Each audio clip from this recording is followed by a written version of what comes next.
अतो ध्यायागुश्च पूरुषः पादोः सेवा भवात् पुनः ततो विश्वचक्रामतो शासनानशने अभिः तस्मात् विराड जायत विराजो अधिपूरुषः जातो अत्यरिष्यत पश्चाद्भूमि मधोपुरः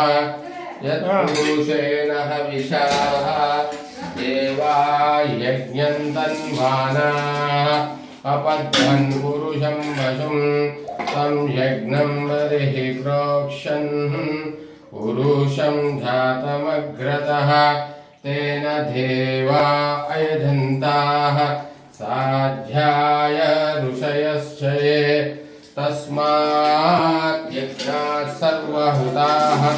ऋचः सामानि जज्ञिरे छन्दागुंसि जज्ञिरे तस्मात् यजुस्तस्मादधायत तस्मादधायत एकेशो भयादतः